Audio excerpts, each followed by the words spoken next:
Hi, I'm Becky, and I'm a homesteader. I left the rat race and built my own log cabin because I wanted to enjoy a simple life. Homesteading is being as self-sufficient as your present situation allows, such as growing your own food, making some of the things you need, building your own home, and trying to live in harmony with nature. Now, I'm going to show you how you can do it with my show. In every episode, I show you how to escape from the consumer rat race. I give you encouragement, ideas, how-tos, and what not to do's, so you can live your homesteading lifestyle too. Welcome to Becky's Homestead. Hi, welcome to the homestead. I'm Becky. In this episode, I'm going to be talking about chickens in a little more detailed way. A lot of viewers have written in about chickens, and it seems a lot of you would love to give it a try. So I explain things a little better, and I hope it helps. Here's two little baby chickies. I'd like to show the difference of the two little chickens. They're not really going to stand still, so I'm going to try to just show them the best you can. That's a little tiny white one. It's just starting to get its feathers on its wings. And then this one's a little older and a little bigger, and it has most of the feathers on it now. The little chickens are very easy to take care of. They just need a box with a little bit of food and water. I have gotten several questions about what I feed the little chickens, and this is what I feed them. I buy this in 100-pound bags at the local feed mill. This is ground up corn. I wouldn't call this powder, but you know, it's ground up small. So of course there's plenty of small pieces the little chickie babies can eat, and then the adults can eat it as well. This is not medicated. If you buy a regular bag of chick starter, they call it, it will have medicine in it. I just personally don't medicate when there's not a problem. So I just give them this natural food. It's corn and soybean meal. And I forgot what else, but I think that's all it is actually, is corn, soybean meal, and then it has vitamins in it, calcium and stuff. Get a heat lamp with silver on the back of it.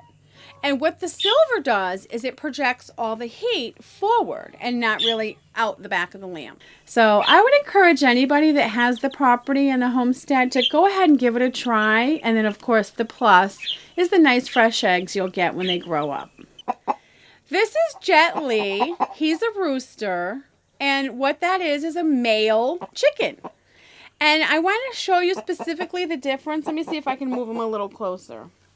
The rooster has a nice big poofy tail. Right here, you can see it, and they all pretty much have that. It just kind of comes up and down, and I don't think he likes me touching it. One thing about roosters are they're very noisy, and they like to dominate the yard, so they're really fun to watch, and they're such characters, they are enjoyable.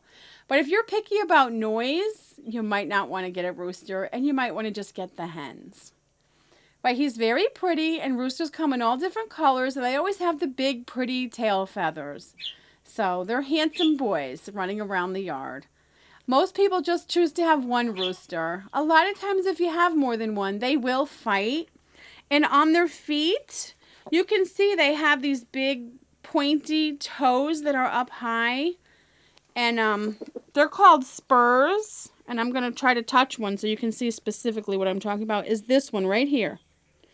And that's what they fight with. And they will try to scratch the other roosters with these spurs. And they hurt each other and make each other bleed. So it is better just to have one rooster. Things are calmer and quieter. And you can tell a rooster has a nice big red thing on their head. It's called a crown right up here. And it's very pretty, and it has little points all the way down. And then this little thing in the front right here, this little red beard, is called a wattle, which is so funny, I think. And it just makes the rooster look like he's just so proud and dignant because he's got his little red crown and wattle. Between that on this side and then the tail feathers on this side, they're very interesting to look at. If the roosters are all born from the same mother and they start out as little chickie babies together, they usually have the pecking order established by the time they get big, so they won't have really, really bad fights. But if you try to introduce a new rooster to your farm when you already have one, they will fight a lot. I would suggest if you want one, just get one. This is Cleopatra, and she's one of our hens, which means she's a girl chicken. You can see the difference quickly when you look at the difference of the rooster and the hen. If you notice, her tail is much shorter, it's not colorful, and it doesn't have the big long feathers on it, which people call plumage. Also, if you look at her head, she has a little tiny crown. You can barely see it. And then the wattle underneath, don't even know if you would call it a wattle. It's very, very small. You do want to keep your chickens, and especially your hens, very quiet, because the quieter they are, the better they lay eggs. If you let the kids chase them or the dogs chase them, they will not lay eggs every day.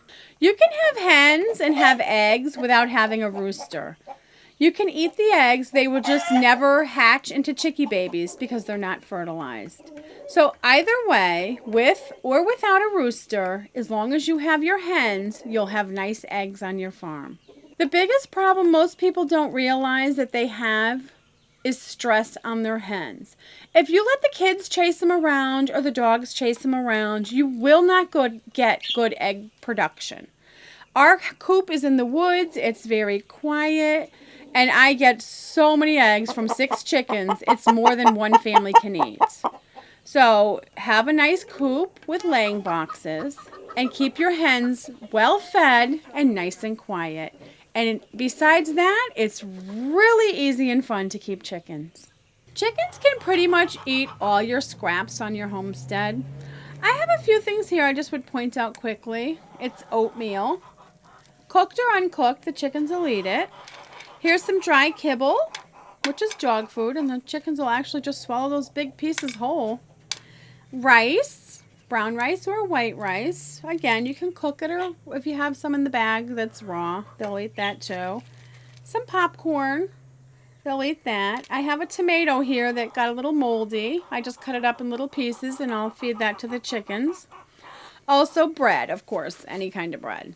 They love bread. And when you have visitors come and the little kids come over, it's so much fun to give the little kids a piece of bread and have them go feed the chickens, and they'll stand there and rip off little pieces and throw them to the chickens, and they get a big kick out of that. I also give my chickens grit, and what grit does is it gets in their gizzard and it helps them digest their food. All birds need grit, so I just buy a box. It's very cheap. It's like a couple bucks, and then I'll just dump the box just on the ground in the coop, and they'll scratch around in it and they'll get it. When you feed your chickens a variety of the things I've talked about, also letting them free range to get the bugs and things that they would naturally eat, your eggs are way more nutritious. So when you compare them to store-bought eggs, there's no comparison. Homestead eggs are way more nutritious. Take notice how the coop is in the woods over here. They like to lay their eggs in privacy. They don't want to be able to have other chickens see them, and they like it nice and quiet and private, and then you'll get eggs. So show the one next door where there's all. And you can see how easily they get stressed out if you bother them. You're not supposed to bother them when they lay eggs, but I guess you get the idea now. Of course, and then the benefit and the joy of having your own chickens is collecting the eggs and bringing them to the house. Fresh from the factory. I hope this has helped. If you have any questions or suggestions, please feel free to email me. Happy homesteading! Bye-bye!